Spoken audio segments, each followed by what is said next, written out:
Well, good morning. Happy Easter. Okay, man, I think. All right, let's. Amy warmed you up for this, so let's see. He is risen. He is risen indeed. Ooh, okay, let's try that again. Okay, I think the intent behind that is a little more. Okay, so let's try it again. He is risen.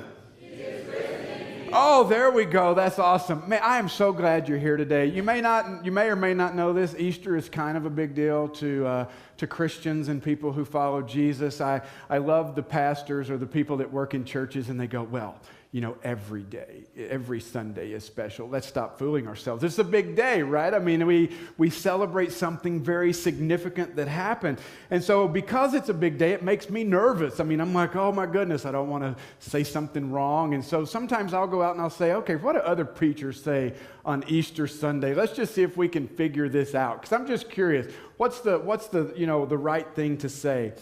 And, you know, sometimes pastors will defend the resurrection, and they'll say, let me give you 3 reasons why we know the resurrection happened. Or they'll say, message, I'm sorry, I just got distracted because I saw that the computer rebooted on Easter. It hasn't done this in months, and there you go. So now that you're looking there as well, that's why it says no signal. Don't worry, it'll be back up in a second.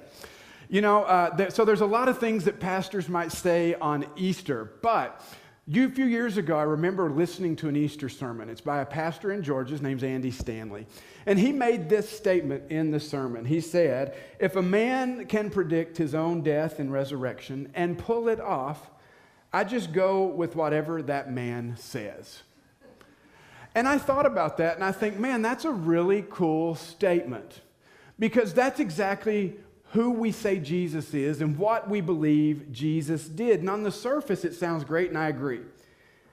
But I think about Jesus, and you know what? He came and he lived for about 33 years. His actual ministry was only about 3 years, and he went around teaching, and he was in the synagogues, and he taught on the hillsides, and he taught from boats, and they traveled together, and he taught as they traveled down the roadways. And when he taught, people actually took notice. People paid attention, like people were very interested in what he said because they looked at him and they said, how does he know all this? How does he preach as someone that has authority? And so he had this kind of buzz around him, but not only that, because he did miracles. He did a lot of miracles. He did a lot of amazing things, like he gave people sight who were blind. He helped people who were deaf to hear again. He turned water into wine, and we're not talking about the cheap stuff. We're talking about the good stuff. That's what he did. He's got that kind of power.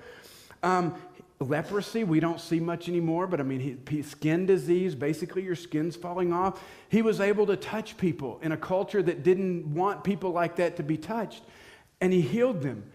And even people who were paralyzed, he was able to help them to walk again. And he even brought other people back from the dead. You know, as I think about Jesus, when he was here, he challenged the status quo. He pushed back against conventional wisdom because the Jewish people were under the Roman oppression and they didn't like it. And so they were looking for a political revolution. And Jesus pushed back against that. There was a religious establishment that literally wore their religion on their sleeves and in their robes and everything that they wore. They wore their religion outwardly. And Jesus came in and he pushed against all that because he said things like, love your enemies and turn the other cheek.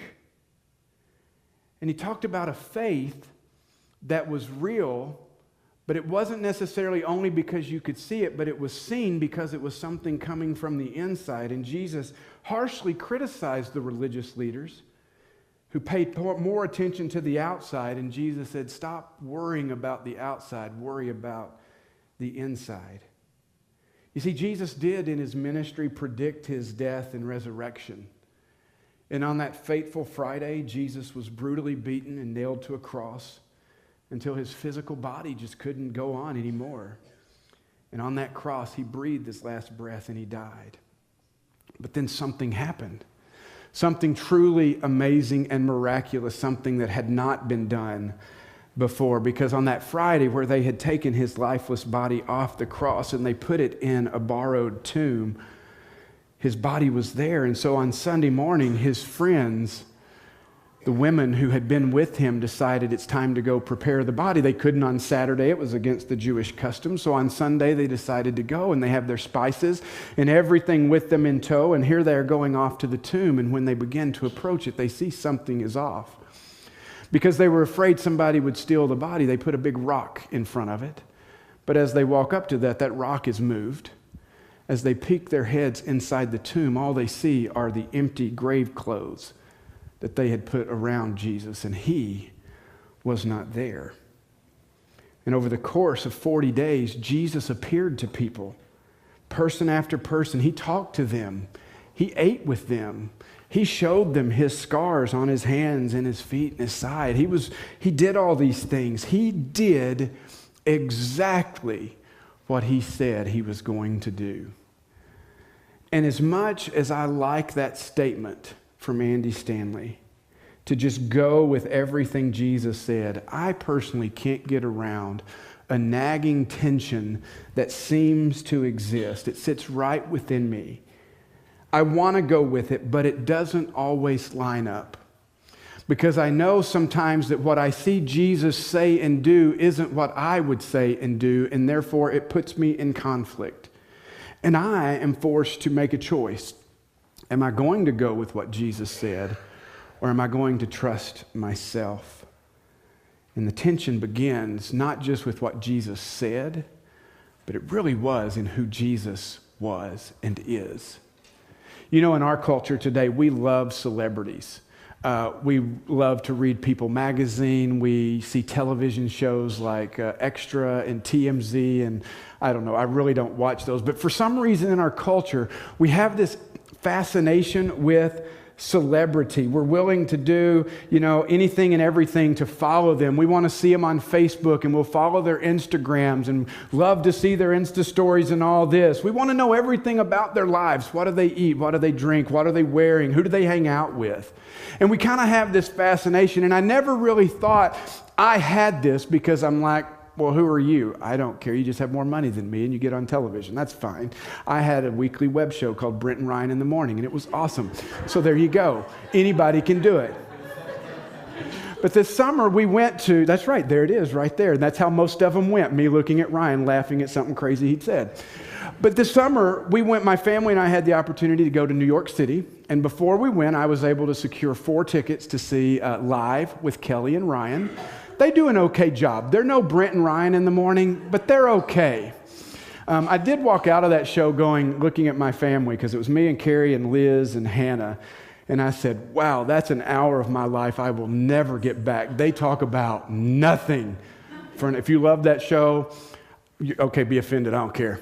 So while we're in the audience and we're watching the show, we're down on the main level. We're on the back row because we were crazy enough to get up at like 5:30 in the morning and go stand in line because, hey, why not, right? And so we're there on the back row, and during the commercial breaks, because it is actually a live show most of the time, so Ryan Seacrest begins to work the crowd. Now, Kelly does not move in the crowd. She's a little evidently stuck up. I don't know. She didn't want to come talk to the normal people, but Ryan was willing. And so during each break, you could kind of see him going. And then during one of the commercial breaks, this happened. Amazing, right? And I'm like, oh, look, it's Ryan Seacrest. And I'm like, this is cool. I don't know why it's cool. He puts his pants on one leg at a time, just like I do. Why I show you this picture is because I wouldn't have thought I was starstruck until you really notice. Sorry, I'm walking out of the shot here. 2 of my children are back here. And in that moment, I'd forgotten I had children. Hannah, after the picture was taken, she's like, are you kidding me? You couldn't even see me. And I'm like, sorry, I met Ryan Seacrest. That's just how it is. I didn't think I was a guy that would be enamored with celebrity, but in that moment, I was like, oh, this is kind of cool. And he is really short, by the way. As a society, for some reason, we put a huge value on celebrity and on status. I mean, we think something like this may be cool, but when we look at Jesus, we see something completely different. And yeah, He drew large crowds. I mean, who wouldn't? I mean, if you heard about a man that was healing diseases and blind people were seeing and all this stuff was happening, I'd be going to check it out. I mean, I'd be curious. So he drew these large crowds, and people clamored to hear what he had to say and to see what amazing thing he would do that day. But at the end of his life, when it was all said and done, even his closest friends, those who had walked with him for 3 years, the guys who had said, "We will be your disciple, we will follow you," even they deserted him. And on the cross, the only people that were with him were his mother and a few women and the disciple John. And I struggle with this. It creates that tension because I think to myself, if I was really wanting to do something significant, I would do it differently. I mean, why didn't Jesus come and run for a political office or star in a reality show? I mean, if he really wanted to do something significant, he should have risen to the top of a Fortune 500 company or started a new tech company that created some kind of device that we all just can't live without. But he didn't. In fact, he did just the opposite. And the Gospel of John kind of describes this for us because it tells us an interesting story, an interesting dynamic that was taking place one day where Jesus is really able to tell the disciples, okay, I need you guys to understand why I'm doing this the way that I am. There's a story, Jesus is with his disciples. There's two that are brothers. They're called James and John. And this has to be embarrassing for them, but their mom is there. And you know how moms can be. Moms like to really praise their children. I mean, oh, my little Ryan, he can't do anything wrong. You know, I mean, that name just popped in my head. I'm not thinking about anybody specifically. Amen, Michelle? So, but this mom comes to Jesus, and she says, Jesus, you know my boys, they're really special. I mean, look at them. They're just so awesome. You know, Jesus, when this is all done, and we know you're going to have a kingdom, you know that you're going to set things right, and when that happens, and you're the king, Jesus, we know you're the king, but when that happens, can my boys, one of them sit on your right side and one of them sit on your left? I mean, I don't want them in your seat, Jesus. I mean, you deserve that one. But can they be on the right and the left? The next highest seats of honor in this system. Well, as you can imagine, the other disciples kind of hear about this, and they're not too happy about it. They're like, excuse me? I've been here too. I want that seat.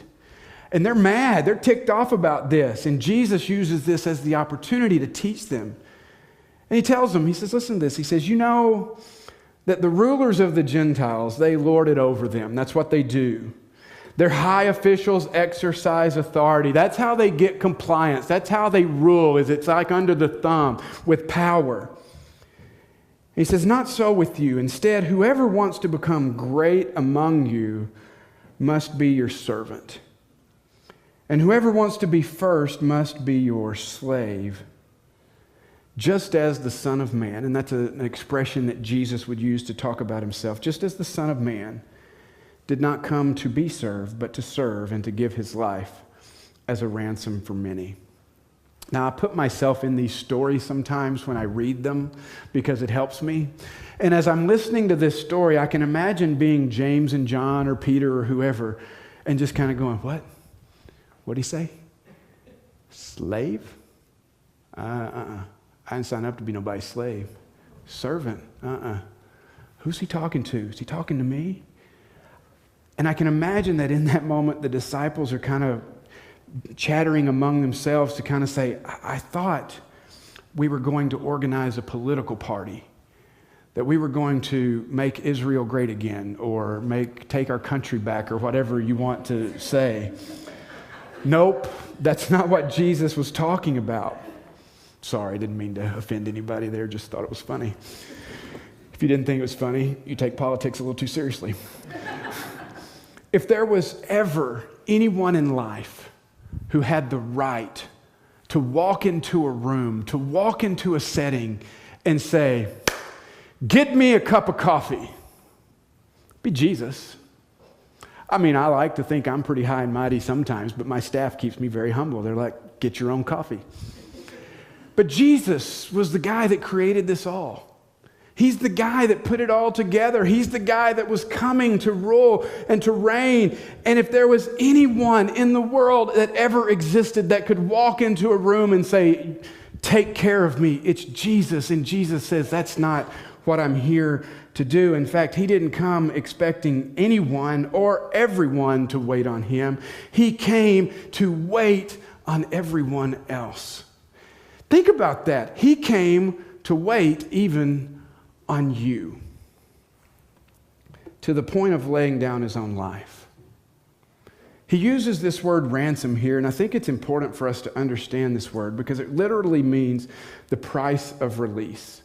And it was often used to describe the money that was paid for the release of slaves. I mean, that's how the disciples would have heard it.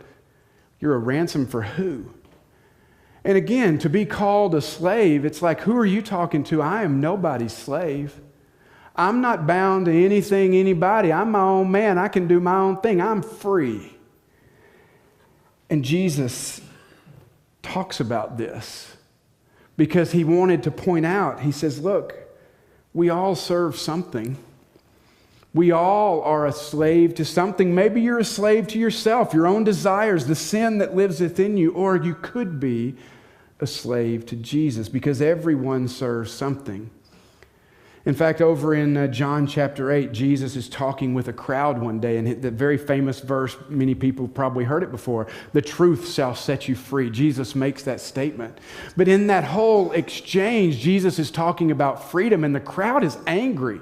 They're like, we've never been anybody's slave since we came out of Egypt. Who are you talking about? And Jesus makes this statement. He says, very truly, I tell you, everyone who sins is a slave to sin. And it's easy for us to immediately step back and think, well, not me. I got this under control. There's no problem with me. But the problem is with that line of thinking. Because it tells me that we really don't understand the power that sin can have in our lives. You see, sometimes we like to minimize sin. We like to see sin as a mistake, as an oopsie, as a goof. My bad. Kind of like a benign tumor, not really hurting anything, just there.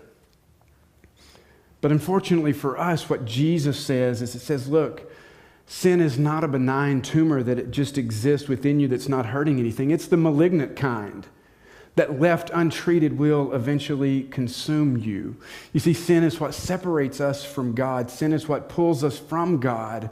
And sin is what destroyed God's good and perfect creation. You see, the way that we are, yes, Jesus loves us just the way we are. But when he looks at us, he also knows that there was a time when creation was good and perfect. And everything you are today, as awesome as you may be, is not everything God intended you to be. He doesn't want us to be burdened by this sin. He wants us to experience the freedom that can be found in him. And for us, sometimes we want to, kill a gnat with a hammer, which is a wrong way to approach it. And we'd think, let's get rid of this stuff then. Let's go in with guns blazing. And Jesus, more like the skillful surgeon, says, no. I know how to take care of this. I will take care of this. The best and only way to deal with this. And I will lay down my life for you. I will give my life for you in service.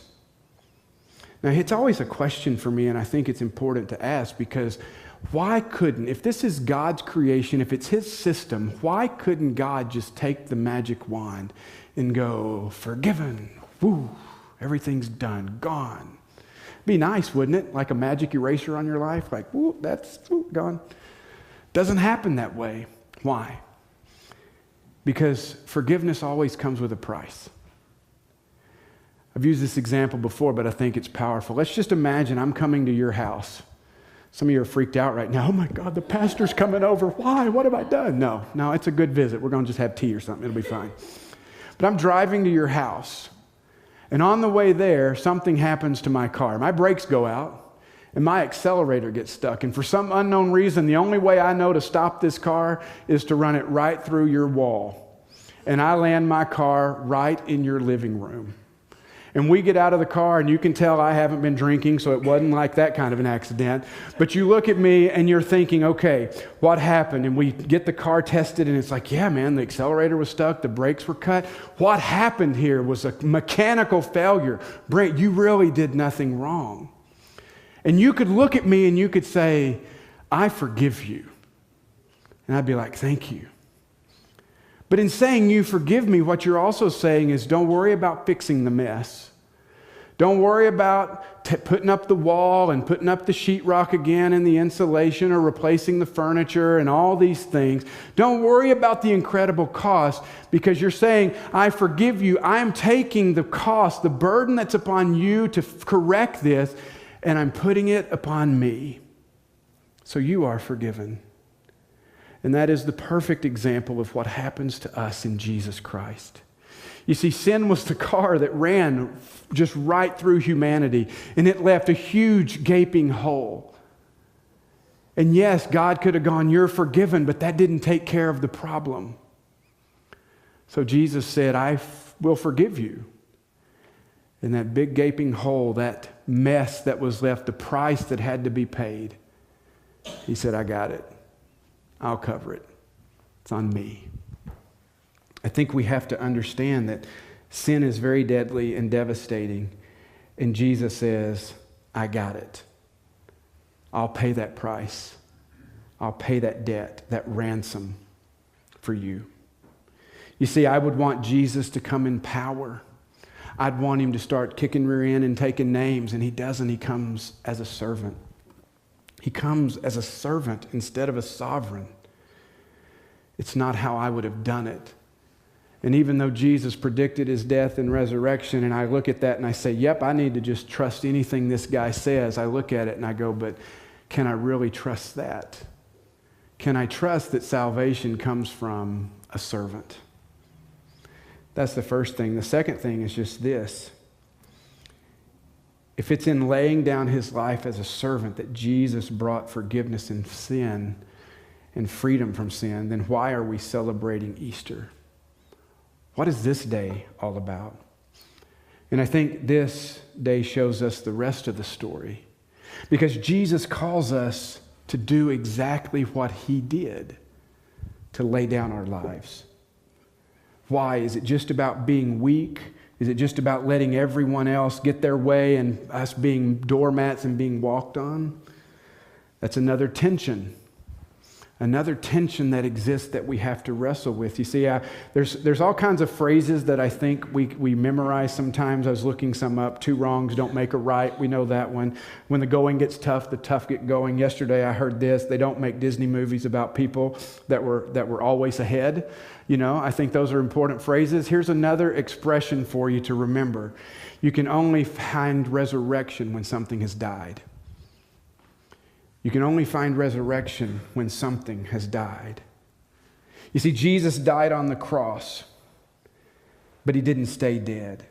He paid the price for us to have a way back to God, but it was in resurrection that he defeated death in the grave. He not only gives us freedom and forgiveness, he gives us victory.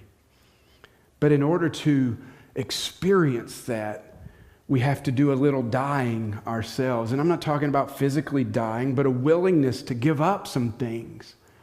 Our desires, our plans, our hopes, our dreams, our ego, our self-sufficiency. We have to be willing to die a little bit in order to find life.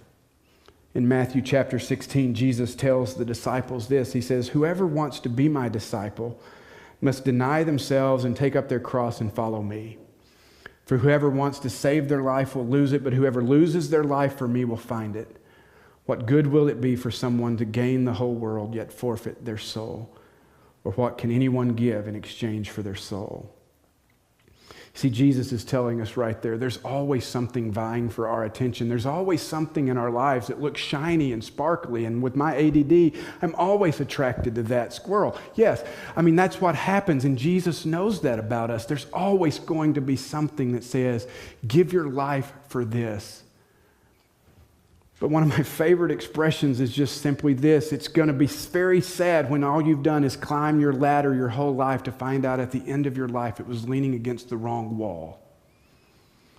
And that's what Jesus is addressing. He says, look, there are going to be things in this world that you think are important. And as we think about the way Jesus did it, I was like, no, I want it this way. And Jesus is saying, no, in order to make this happen, I need to be a servant. You see, it's possible that in pursuit of the good life, we actually miss true and abundant life. And notice I didn't say easy life or trouble-free life, and I think sometimes pastors do a great disservice here because they'll tell you, oh, just come to Jesus and everything will be fine. You'll lose 20 pounds, your teeth will straighten up, your kids will start behaving, and you'll get a raise and a car at work. It just doesn't happen that way. Jesus doesn't say, follow me so everything in your life goes right. He says, follow me so you find what life is like with me. And in the midst of the difficulty and the challenge, you find that you are not alone. You find that amazing things can happen because you find in the midst of turmoil with Jesus, you can find peace. You find in the midst of tragedy that with Jesus, you can still have joy. And you find with the most unlovely and difficult people in life, with Jesus, you can still experience and show love. You see, we live in a world that tells you, be your truest self. Have you heard that expression before? Live in your own truth. That is bunk garbage. Quit believing that myth. Don't live that. In a world that tells you to be your truest self, embrace yourself, stand up for yourself, Jesus looks at you and says this. He says, deny yourself. Talk about something that goes against every fiber of our being. Jesus says, don't do it. Why would he say that? Is it all about him getting people adoring him and, oh, yes, this is what I was after all along? But then we have to go back to the first verse where Jesus said, I didn't come to be served. I came to serve. So it's not about him being exalted and us giving him accolades all the time. So there must be something else. What if it's in dying to ourselves that Jesus knows that's how we become our truest self and really discover what life is like? But yet for us, so often we spend our time chasing and hoping and living for these things that we think, oh, if I only made a little more money, oh, if only I'll move this wife away and find another one because that's where it'll be, or oh, if I only have this stuff or this vacation, then I will have it. And Jesus is just going, no, stop. Because every time we take that step, we find ourselves being more and more let down and more disappointed and disillusioned. And Jesus is saying to us, deny yourself. Take up your cross. He's saying die to yourself.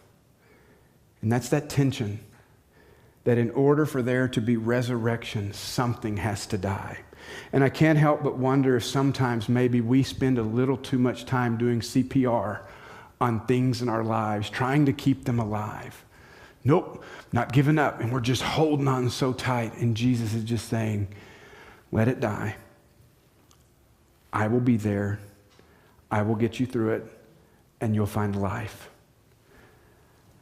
I think that's the struggle that I have and the tension that we live in. As we die to self, we experience resurrection. And Jesus is not asking us to do anything he wasn't willing to do himself. One final thought as we wrap this up. Sometimes we think it's just all about coming to church and, okay, he wants me to follow Jesus because it's all about this and that and all that. And it's really not. I think there's another step we have to look at. Yes, the first step is following Jesus, dying to self, following Jesus, but it's not just for that. It's for others as well. You see, we've been given life in order to give life.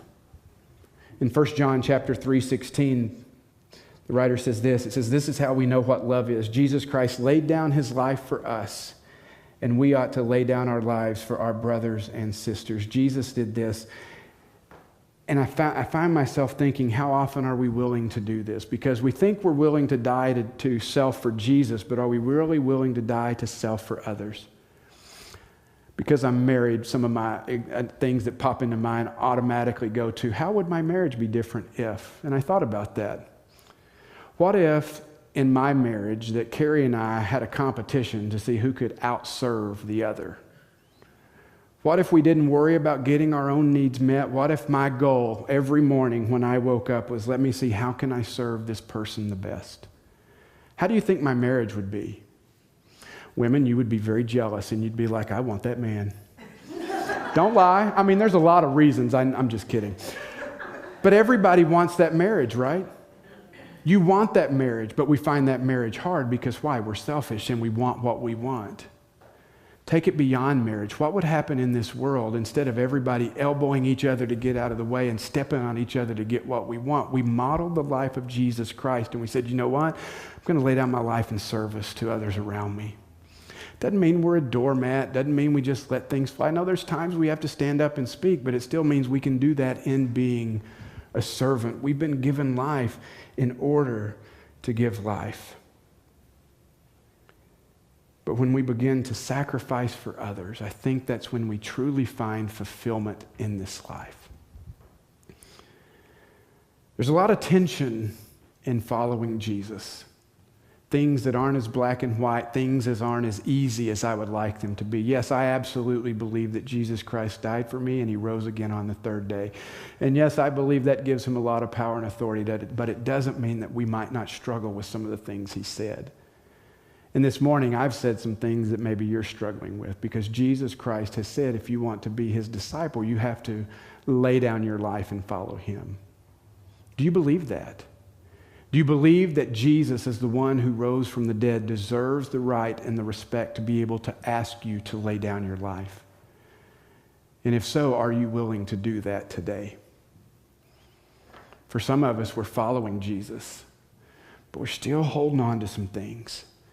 We've given up like 90%, maybe 85%. And today Jesus is saying it's time to let these things go as well. I can't bring resurrection into your life unless you're really willing to lay it down and let it die. Are we really willing to serve others, whether they serve us back or not? Because we're doing so because we're modeling the way Jesus lived for us. And so that it's not just Jesus who says, I came to not to serve, not to be served, but to serve and to give my life a ransom for many. It becomes, and Brent lives his life not to be served, but to serve and give his life for others as well. Would you stand with me as we pray?